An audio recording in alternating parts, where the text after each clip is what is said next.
in addition to the tree fruit. So, we'll be sure to include information for as many of you types of farmers out there as possible. With that, we are at the 10 o'clock hour, which means it's time for us to transition out of fruit and vegetables into an hour's conversation on financial assistance and where farmers and ranchers can find help, covering some of the costs associated with the drought. So I'm going to close the door on our last session and officially begin our next session. Everyone's welcome to stay on. This next hour is all about funding and relief programs for folks dealing with drought. My name is Vince Trotter. I am the Sustainable Ag Coordinator and Ag Ombudsman for Marin County's Cooperative Extension Office. We're going to be joined today by folks from the county levels in Ag Commissioners' offices, all the way through to a couple of USDA entities. And each one is going to be sharing what types of funding programs are available, who is eligible to access those funds, and how to make your application or start to get access to those. So for anyone who is just joining us for the 10 o'clock session, all of your cameras and mics are off. Please enter your questions in the Q&A, which is the button at the bottom of your screen, which says Q&A. We will get to those, if at all possible, at the tail end of the session. And any questions that don't get answered, we will be getting answers and sharing with you when we distribute today's recording and copies of presenters' slides. Also, I'm going to invite our interpreter to come on and just explain how to use the interpreter feature. We do have this program today in both English and Spanish. And before we dive into any content, I want to make sure everyone understands how to use that feature.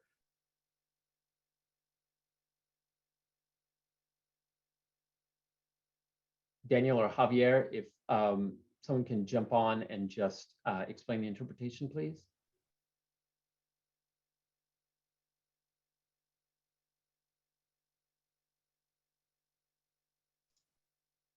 I don't think he's able to come out now that he is assigned interpretation. Okay. Okay. You have to turn it off and then back on. You have to. Karen would need to do that. Karen. Bear with us here, folks.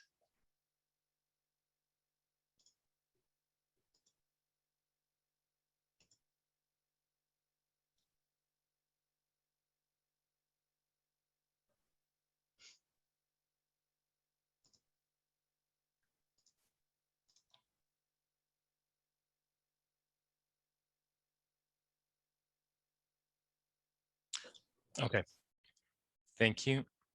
So in order to listen to today's presentation in English, please select English from the bottom of your screen. You will see, once interpretation function is turned on, you will see a globe. There you can select English and you can mute original audio to only hear one voice at the time. Now I will be making this presentation, this same announcement, but in Spanish. Buenos días para quienes nos estén escuchando en la presentación de hoy, bienvenidos. Y para escuchar la presentación en español, pueden elegir, una vez que salga un icono de un globo, allí pueden seleccionar español y silenciar el audio original para que solamente escuchen la interpretación. Gracias por acompañarnos el día de hoy. Ready, Vince? Great. Oh, sorry, if we can please turn the interpretation function back on so we can start interpreting for you. Okay, off Great. we go. Thank you, Daniel. So again, welcome everyone to the second session of our three-part webinar today on drought in the North Bay. My name is Vince Trotter. I am the Ag Ombuds and Sustainable Ag Coordinator for Marin County Cooperative Extension. We're joined by a number of speakers today talking about different programs at the county, regional, and even federal level for getting financial assistance in dealing with the drought. Our first speaker today is going to be Stefan Parnay from the Marin County Department of Ag Weights and Measures. He's going to talk about some local programs for funding. Stefan, go ahead and share your screen and I'll let you take it away.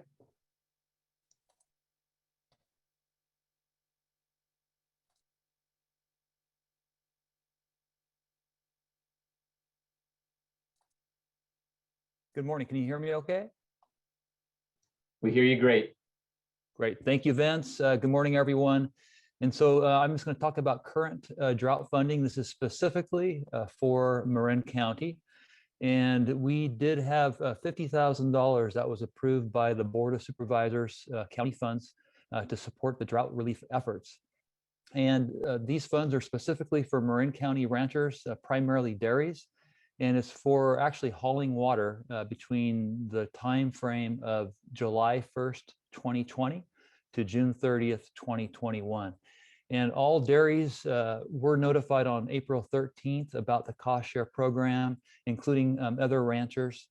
Ranchers, if they are interested in participating in this cost share program, they need to contact the Marin County Department of Agriculture by May 28th. So a little bit about the program. It's a 50-50 cost share program. It's up to a specific cap that is yet to be determined. And once we have a good handle on how many dairies or other ranchers are participating in this program and what their actual costs are, then we'll have a better understanding of what that cap can be, because we want to be sure the funds are spread out equitably. And I did want to note that the funds are not for domestic water use. They are specifically for agricultural use. And the $50,000 in funds is certainly, it's a very small amount considering the need. And so we have put in an additional request of $150,000, again, for Marin County through the Board of Supervisors. And they will be looking at that request at the end of June during budget hearings. And if those funds are approved at that time, they would become available after July 1st. And then that program will have to determine what kind of program that will be. I know that it's not just dairies and other ranchers that are struggling with the drought, but obviously crop producers as well.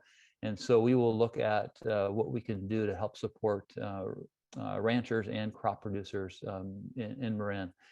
And then lastly, I'll touch on state and federal support. We have been working, many of our partners collectively, on state and federal support, contacting our local state and federal legislators to let them know about the issue with drought and to be able to get some sort of drought support in the coming months. And so at this point, there's a lot of discussions going on, and the hope is within the next few months, we'll see some potential aid to support our agricultural industry. So Vince, that was the last point I had. Great. Thank you so much, Stefan. Appreciate you coming on. Stefan will be back in our third session for livestock producers to talk a little bit about where folks can access water for hauling. I'm going to go ahead and invite our next speaker, Eric Rubenstahl of the Marin Agricultural Land Trust, MALT. He's also going to talk about a local funding program for farmers and ranchers dealing with drought. Eric, if you want to go ahead and share your screen, go ahead and take it away.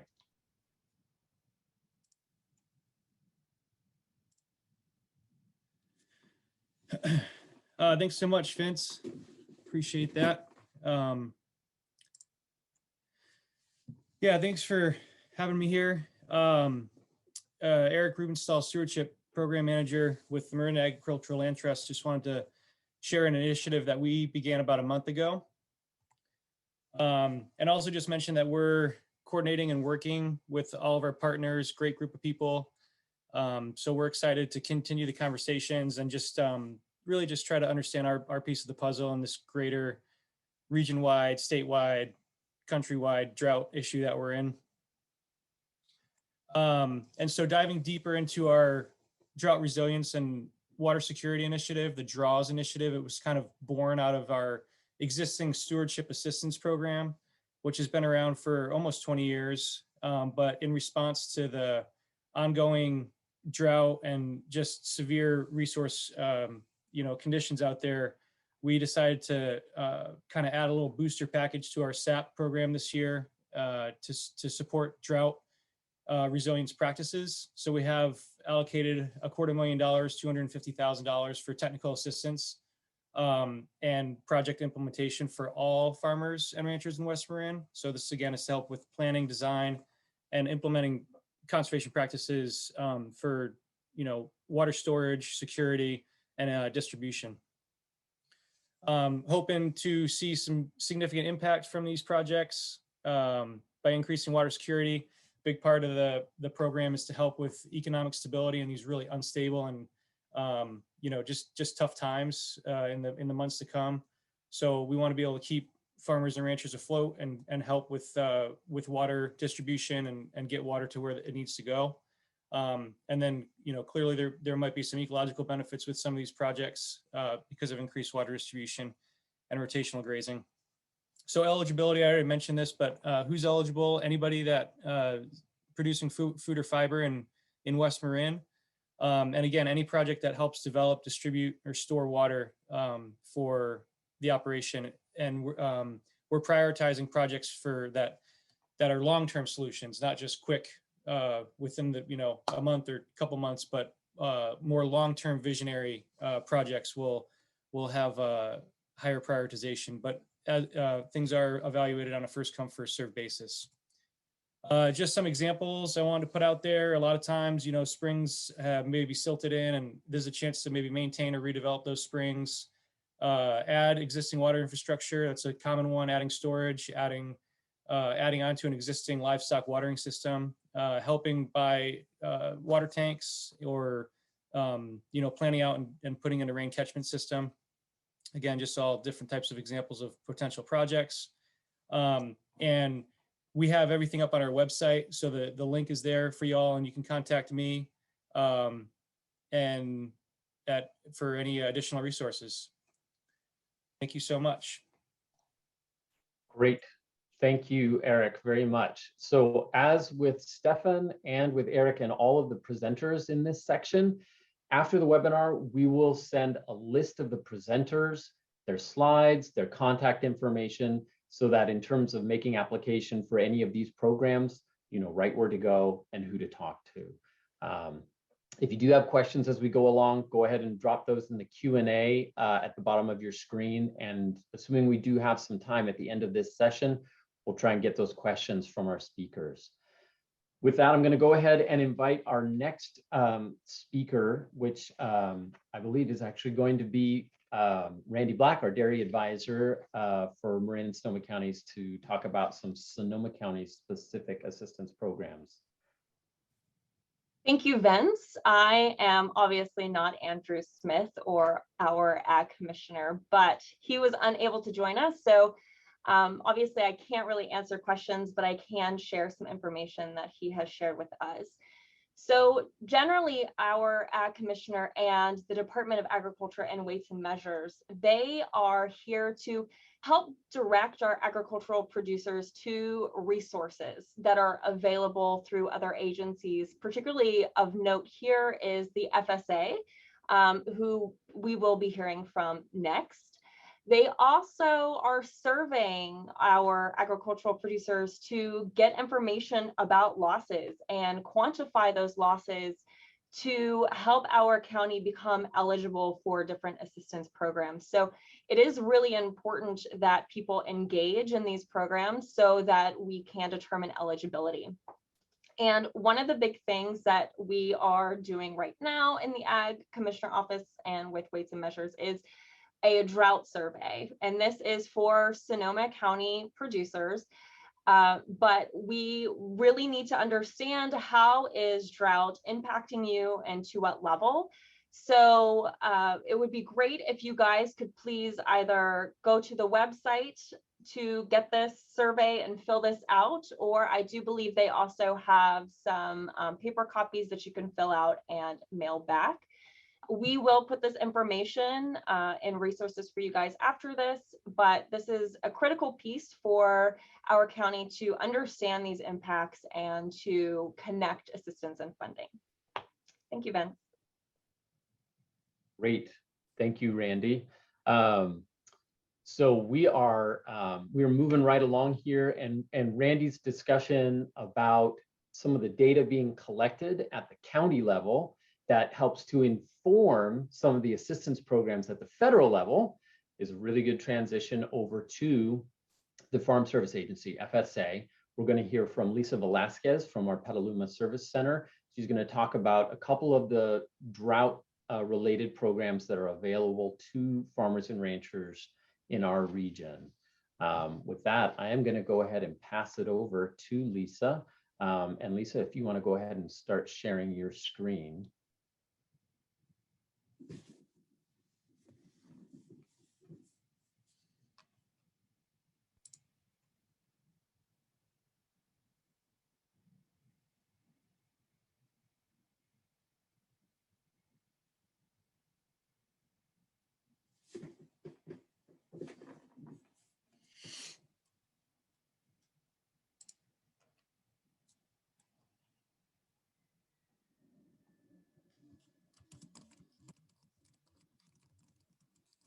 Looks great.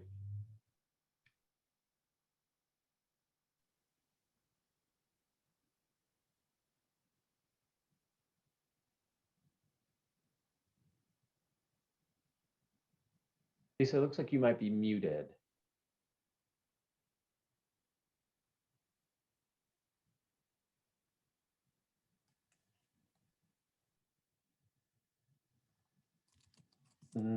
No, we're still not hearing you. I think that actually turned your mute on. Maybe your audio source.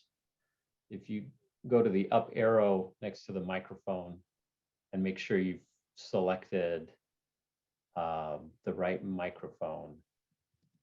In the Zoom screen, there's a little microphone bottom left, and there's an up arrow. And you can select.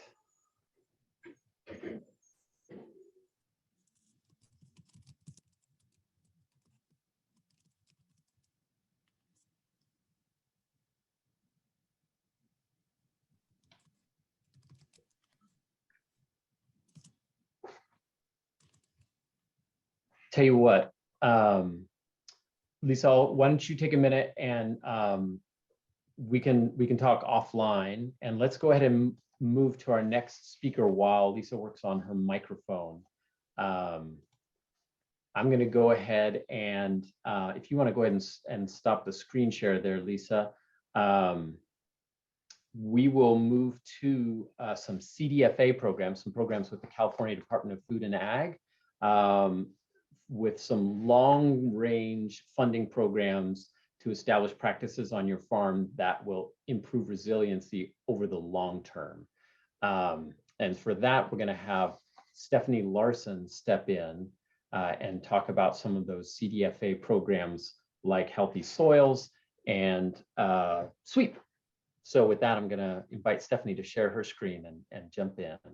Okay, thank you. I will attempt to do what I'm not good at doing.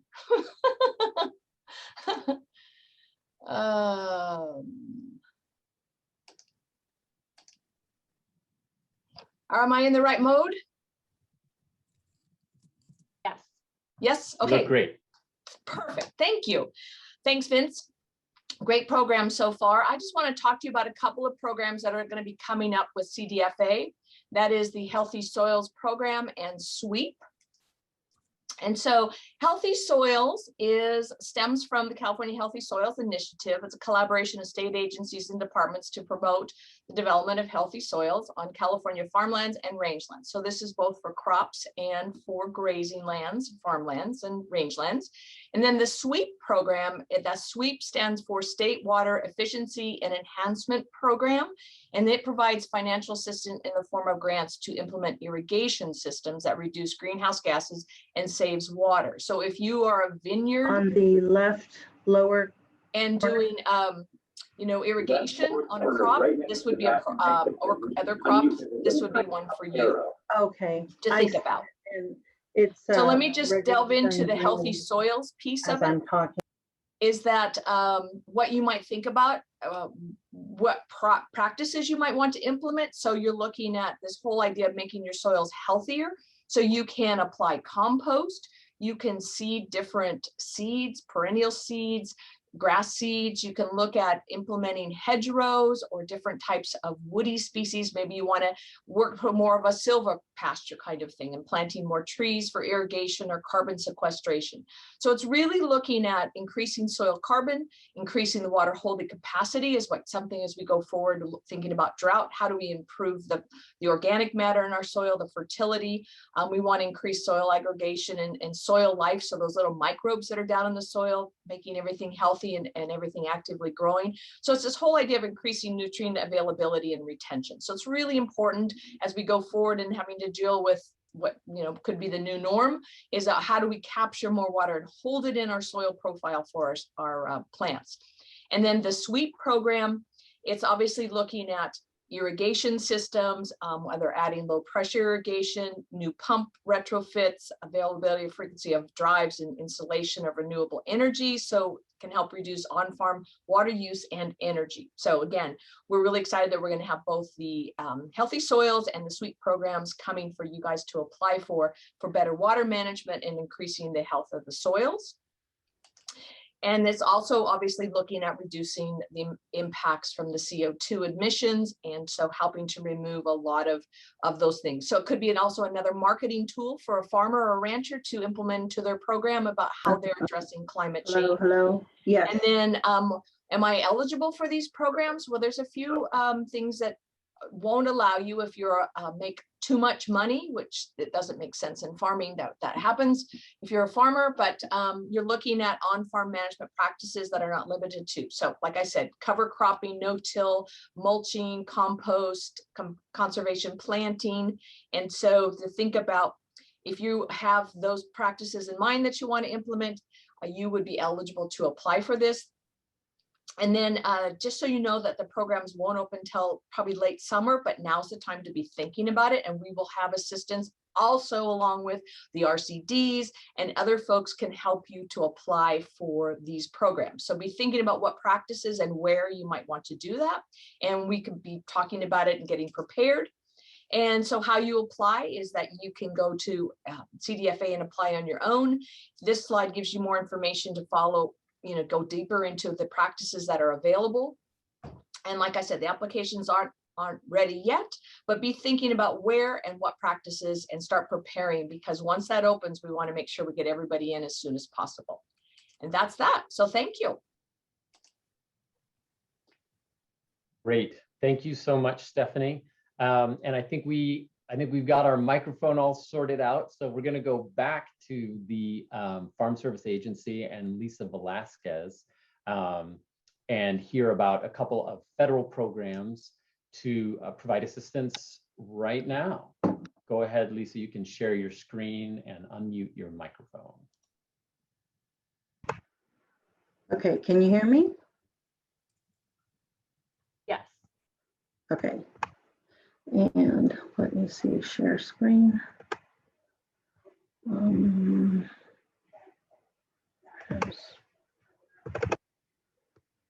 Okay.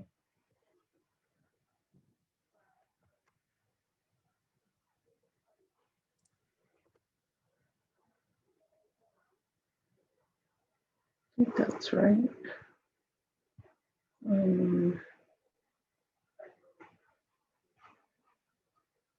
me try this one.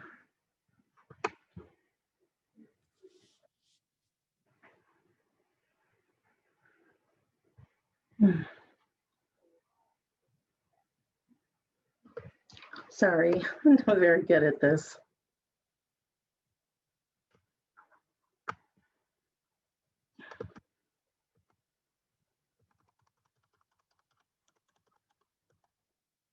Okay. Okay, everything look okay? You bet. Okay, great. Okay.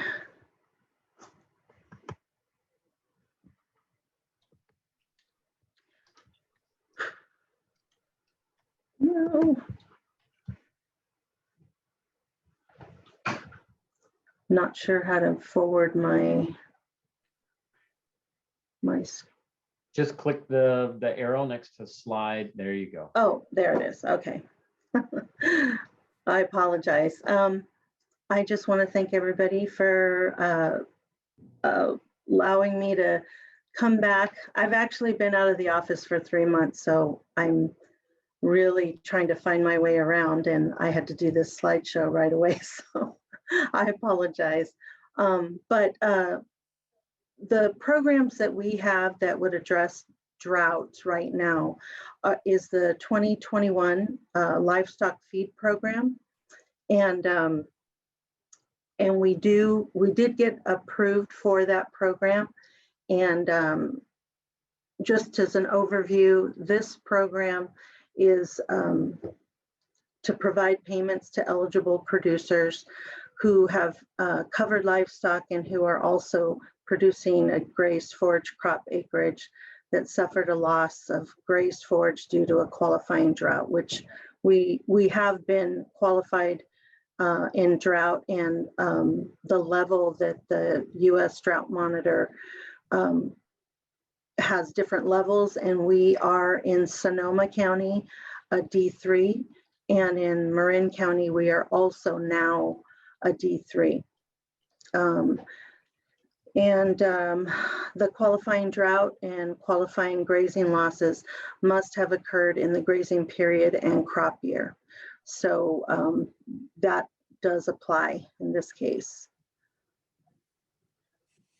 So eligible counties for drought, an eligible livestock owner who, as a grazed forage crop producer, owns or leases grazed land or pasture land physically located in a county rated by the U.S. Drought Monitor as having a D2, which is a severe drought. There's actually four or five levels here.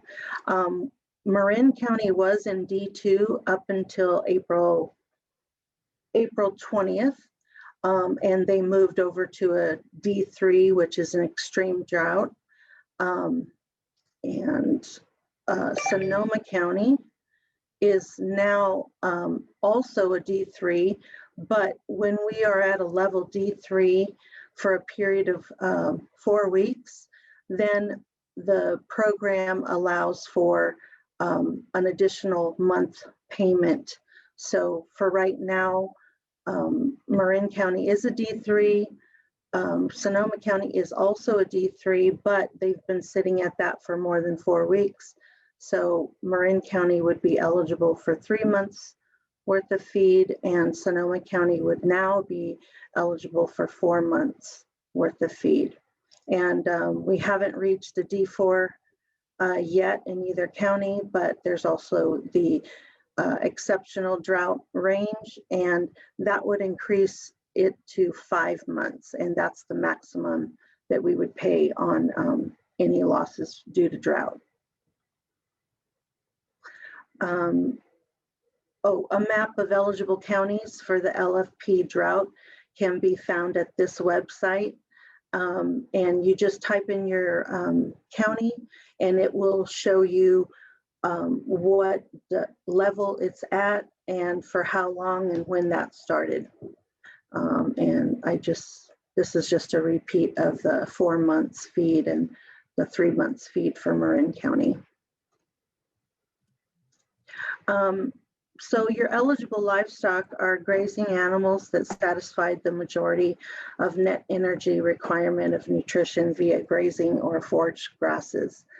And livestock such as alpacas, beef cattle, buffalo, bison, beefalo, dairy cattle, deer, elk, emus, and there's a whole list of other livestock, and they all qualify for this program.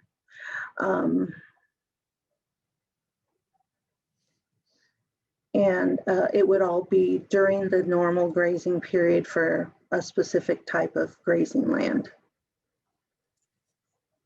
Okay, so eligible livestock must have been owned, leased, purchased, and entered into a contract to purchase or held by a contract grower during the 60 days prior to the beginning date of a qualifying drought condition. They have been sold or otherwise disposed of due to a qualifying drought condition.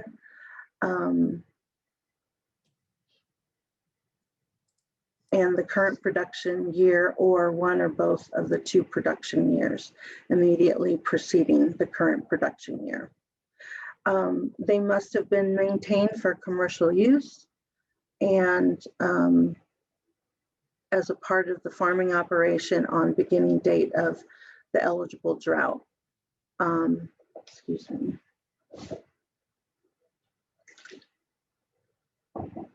They must not have been produced or maintained for reasons other than commercial use and as a part of a farming operation. Eligible livestock must not have been livestock that were or would have been in a feedlot on the beginning date of the qualifying drought as part of a normal business practice. Eligible producers. To be eligible for LFP, persons or legal entities must be a U.S. citizen, resident alien, partnership of U.S. citizen, if it's a partnership, or a legal entity. Eligible producers own, cash, or share lease covered livestock during the 60 calendar days before the beginning date of the qualifying drought. Provide pasture land or grazing land for other covered livestock, including cash rented pasture or grazing land as of the date of the qualifying drought. And that is either physically located in a county affected by a qualifying drought during the normal grazing period for the county.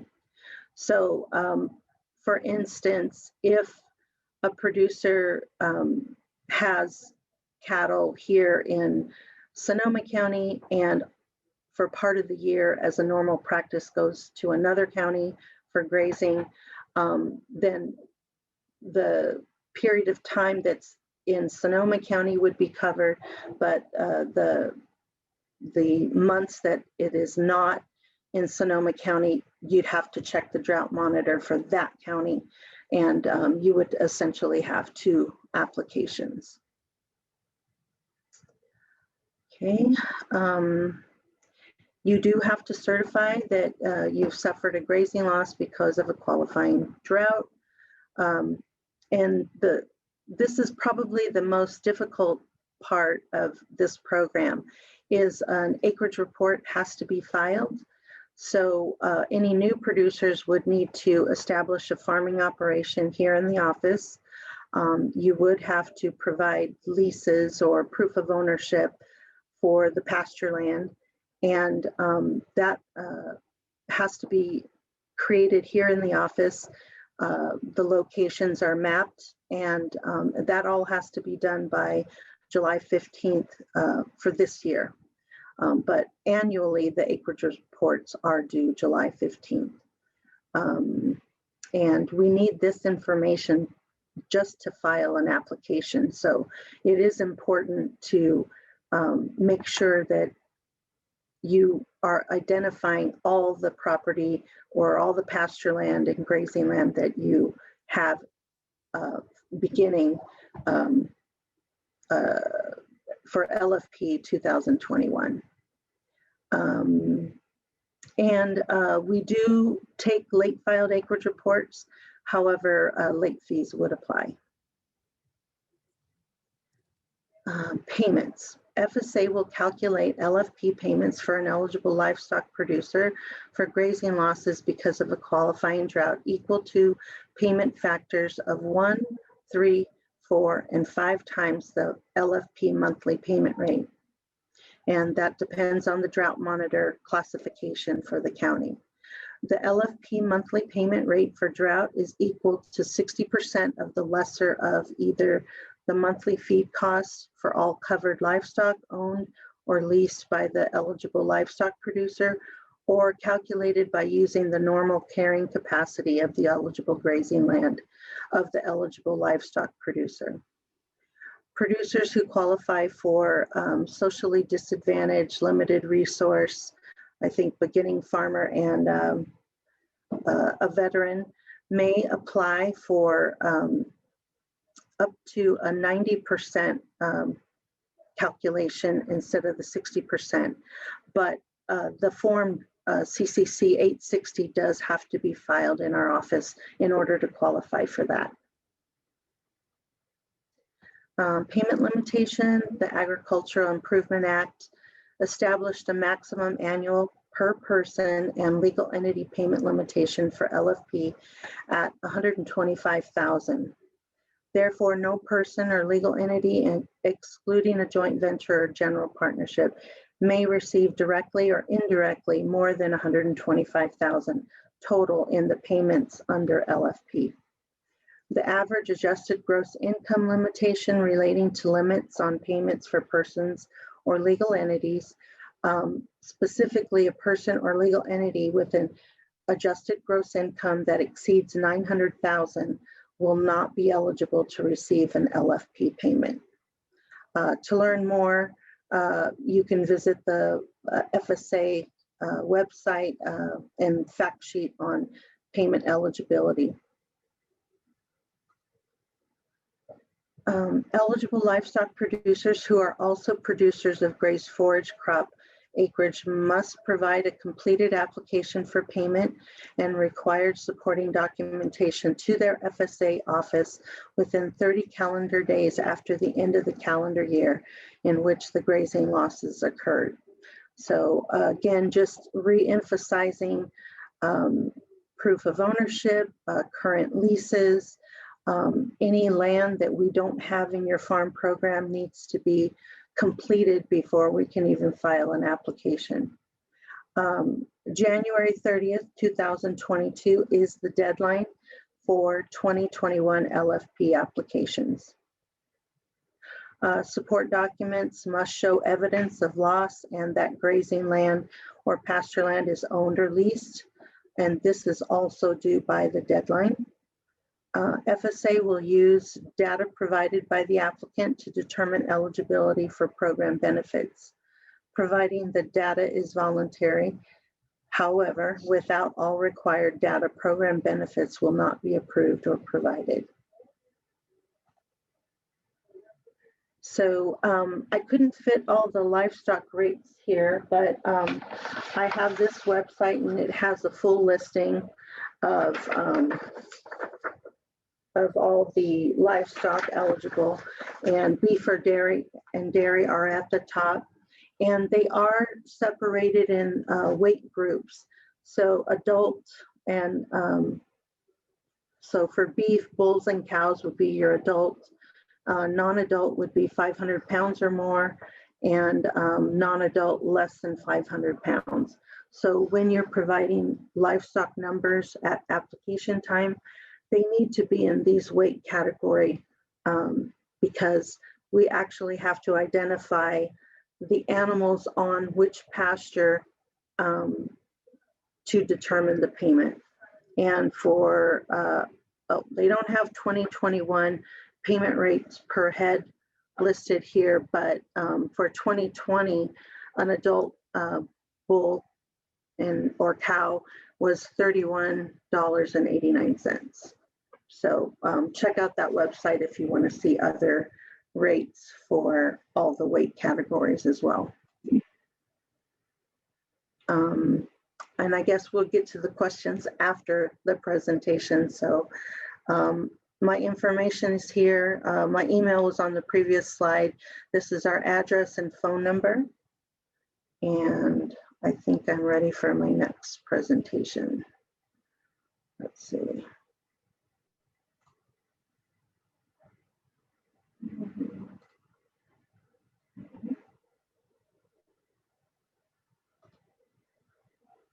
Folks, while Lisa is getting that pulled up, we're going to go ahead and just let you know if you have questions, You can drop those into the Q&A at the bottom of your screen. Hopefully we'll have some time at the end. We definitely have had some questions coming in, and so we want to make sure we get to those.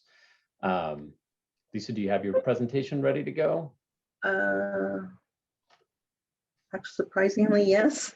All right, let's do it then. Okay. Oh wait, that's not the one I want, is it? Well, this will be fine. Go ahead and share your screen. Oh, okay. Where am I? Sorry about that. I lost the, where is it? I tell you what, let's go ahead. We'll jump to one of your colleagues just in the next office. Okay. We'll go over to Nick Goodman in the NRCS. And then we'll come back to Lisa to hear about the ELAP program. Nick, I see, is already screen sharing. He's ready to go. Ladies and gentlemen, Nick Goodman with NRCS. All right, great. Can you hear me okay? Sound great. Okay, great. So thanks for the introduction. So I'll be talking about federal assistance for drought from the NRCS. So the NRCS doesn't currently have a program specifically for drought, but we can assist in two ways. The one of them is through technical assistance. So that's our conservation technical assistance. We offer expertise such as engineers, agronomists, rangeland specialists, so we can come out to your property and help you develop conservation plans. The other way is through financial assistance.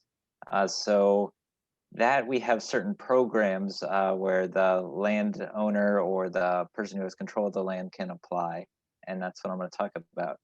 So the only one that we have multiple programs, but the only one that I'll talk about today is our EQIP. That's the Environmental Quality Incentives Program. This is a conservation program that provides financial assistance for conservation practices. It's a competitive program and selections are based on rankings. You can apply at any time. So I'm going to talk about some drought related practices that we have. So we have a lot more than just this, but I'll focus on the drought ones for this. So we can do cross fencing, water facilities, range and pasture plantings, herbaceous weed control, that's spraying as well as mechanical, brush management, and prescribed grazing. So these are ones that's focused more for your grazing lands. So think of livestock water systems as tanks, troughs, pipeline, pumping plants, and even a well that we can all help pay for through this program.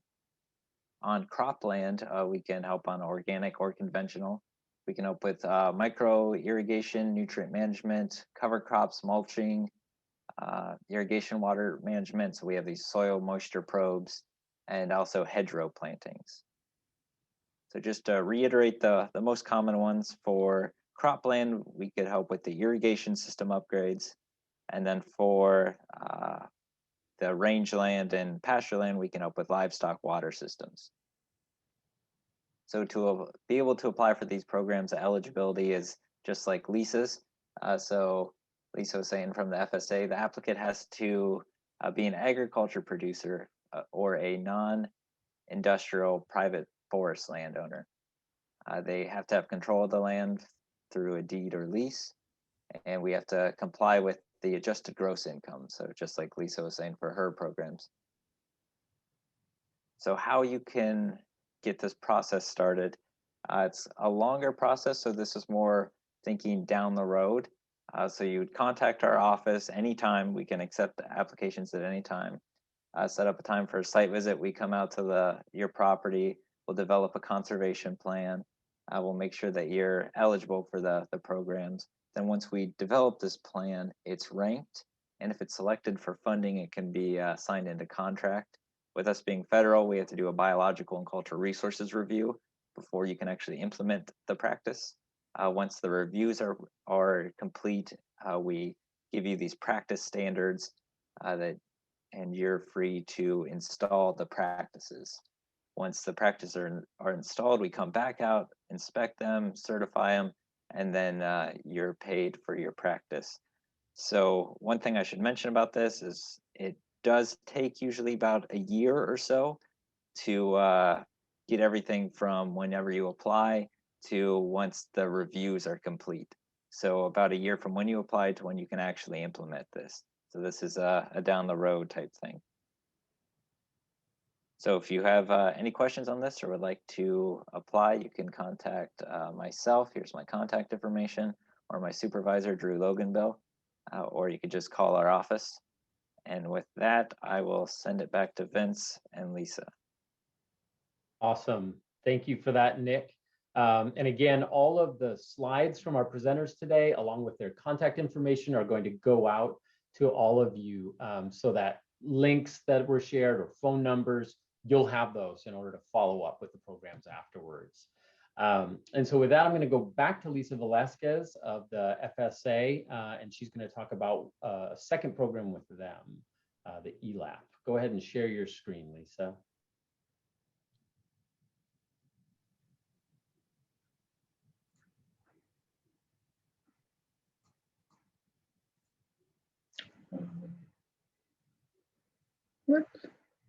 Looks good. You can see it? Yes. Okay. Okay. I don't know why it's showing up on my other screen. Okay, the other drought program that we have is the 2021 Emergency Assistance for Livestock, Honeybees, and Farm-Raised Fish Program. But for the purposes of this presentation, I'm just referring to livestock. If anyone needs information on honeybees or farm-raised fish, you can contact me and we'll go over any application requirements for that.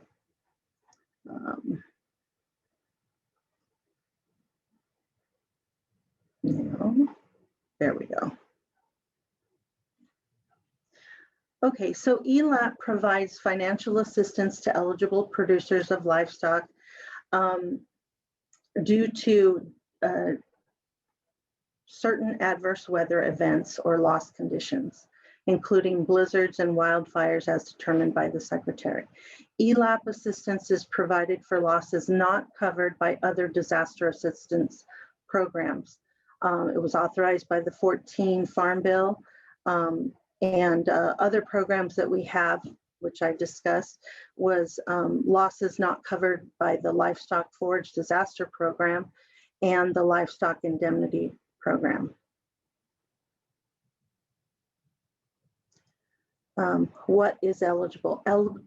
ELAP, or Emergency Livestock Assistance Program, provides assistance for livestock feed and grazing losses that are not due to drought or wildfires or on federally managed lands. Losses resulting from the cost of transporting water to livestock due to an eligible drought. ELAP is normally not provided for drought. However, in the exception is when a county is designated a D3 on the drought monitor, this cost for transporting water does become active under the ELAP program. There are other losses that are also covered to cattle, for cattle tick fever, and for honeybee feed, colony, and hive losses, and for farm-raised fish feed. But I'm not going to go through that right now. ELAP and LFP are no longer a combined $125,000 max per person. For 2019 and subsequent program years, ELAP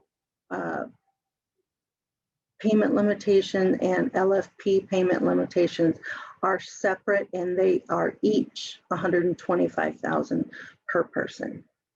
And also, I guess after 2019, we also provide reimbursement of 90% of the cost of losses for socially disadvantaged, limited resource, beginning or veteran farmers.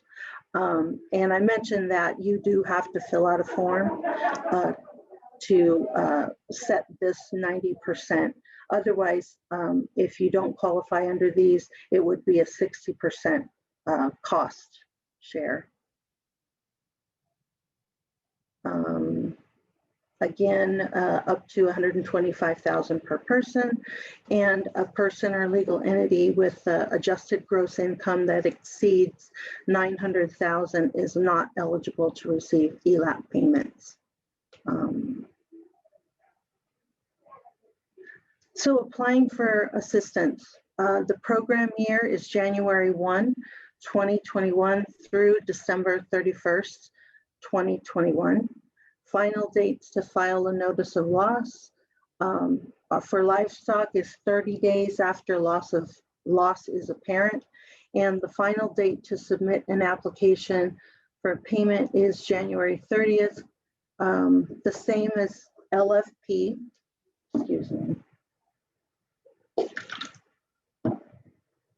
after the program year which the loss occurred.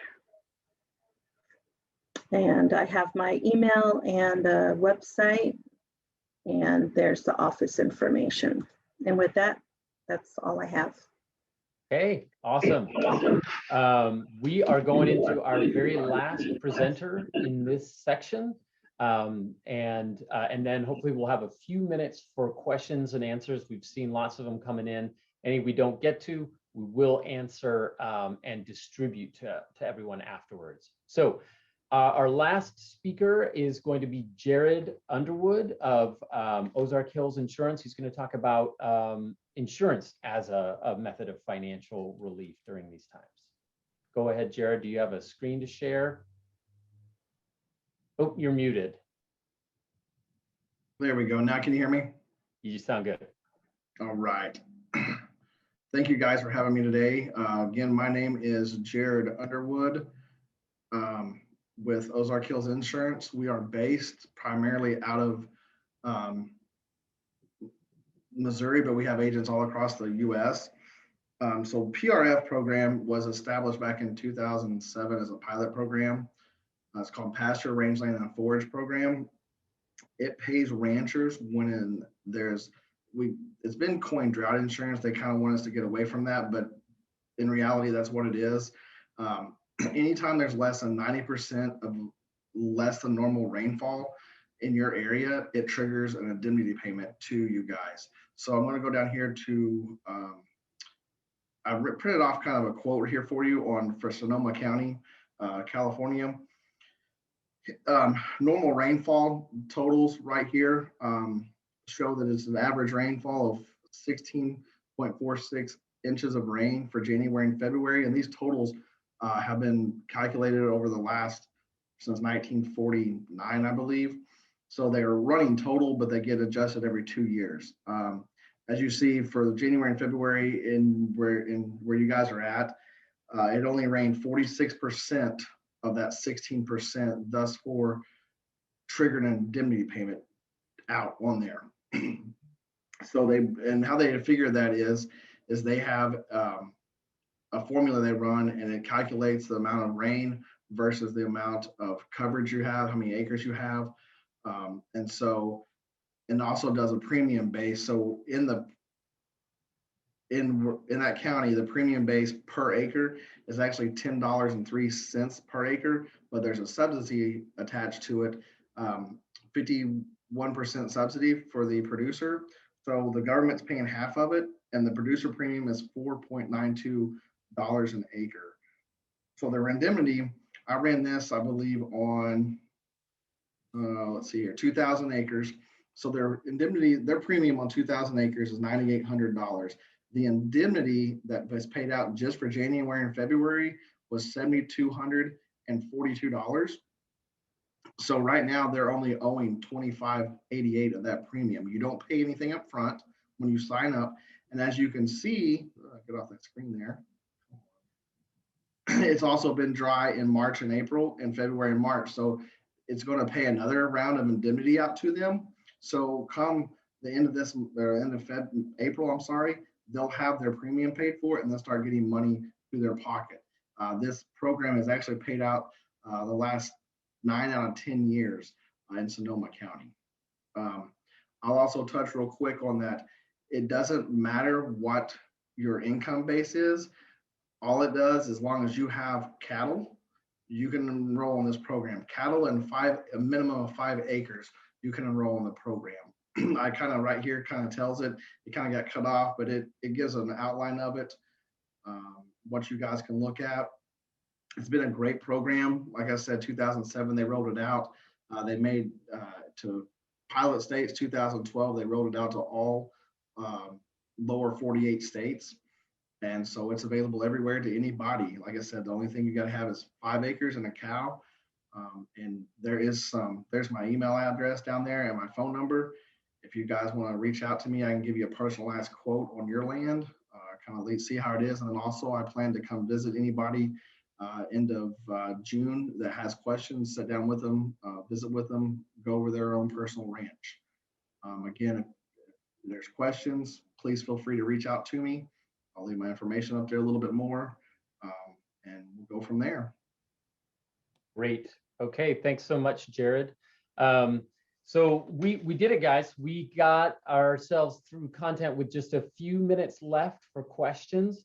We've had a whole bunch of them coming in through the Q&A.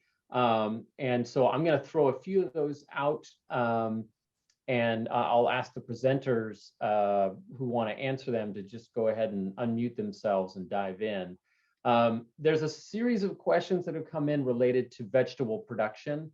A lot of these programs have been very livestock focused. So the question is, for folks who are not planting acreage due to the drought or who are hauling water for their row crop production, what kind of assistance is out there?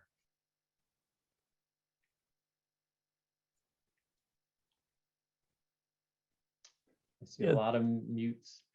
Yeah, this is Stefan. I don't think there is a lot of assistance yet, and that's one of the concerns for our row crop producers is we want to be able to figure out how we can support those ag producers. Okay, and just to be real clear, with the FSA, I believe neither of those programs are crop specific, but NRCS's program eligible to row crop producers for some of those projects. Is that correct? Yes, and one thing I forgot to mention is for this urgent drought related projects, we can actually do an early start waiver through EQIP. So that would allow somebody to implement projects without a guarantee of funding after those evaluations would still have to be done, the cultural resources and biological, but they could start with within hopefully 4 months or sooner. It would all depend on those reviews. Okay. Eric, I see you. Go ahead. Yeah, I was just going to add, Vince, that I feel like our program could help with water storage and on-site kind of long-term solutions to helping that row crop farmer kind of building the infrastructure.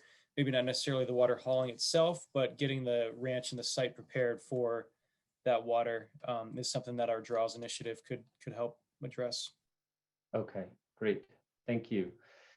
Some folks have asked about projects, things like, for example, digging a pond in order to capture water for use on the farm or ranch.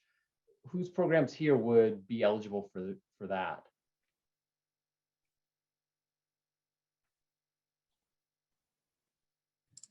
Again, something that we would entertain and look into and fill out an application, but we haven't really worked out the details of what that would look like, but understand that this is a optimal time to perhaps dredge or clean your pond and add that additional storage and volume for not only this year when it eventually does rain again, but for years and droughts in the future. So we haven't worked through the details of what that would look like, but yeah, definitely something that we're discussing and talking about. And then my program on the drought insurance side, the money they make off of that is free money to them. I mean, as far as they get it throughout the year, once their premiums paid, it'll assist in hauling, paying help for hauling water, building ponds, digging ponds, anything like that. Okay. Couple of specific questions related to LFP. So these are going to go to you, Lisa. One question, what would non-commercial use of livestock be considered? If you could maybe give an example of what non-commercial use of livestock would be, since that would eliminate you from eligibility for LFP. Yeah, it would be for non-commercial use. It would probably be for personal consumption, or, you know, someone that's just kind of saving animals, you know, on their property. But any commercial where it's being sold for food, it is covered. Okay, okay. And then one last question, this is going to go to you, Lisa, as well. Does LFP also apply to grazing leases on National Park Service land or federal land? Yes, it does. However, we've been having problems with current leases. I don't know what the lease situation is out there, but I think it's been years since they've actually you know, released current leases. Usually I get a letter saying the intention is there, but you know, I don't know if in this farm bill that would be accepted, but in the past we have covered leases from the National Park Service. Okay, so it sounds like a little bit more to understand the current state of leases and how it would apply right now. Okay, well, I want to thank all of our presenters. This was a speed round for sure, and I feel like everybody really delivered. So from our ag commissioners' offices all the way up to the FSA and NRCS, thank you for being here. And again, slides, contact information for presenters, and more answers to your questions are going to go out after this to all of our attendees. With that, I am going to officially close our second session of today's three-part webinar and open up our third and final session, which is devoted to livestock and rangeland related practices. And for that, actually, you're going to get a break from me. I'm going to hand the MC role over to our dairy advisor here in Marin and Sonoma counties, Randi Black, and she's going to take us through our presentations and into Q&A. So with that, I will officially sync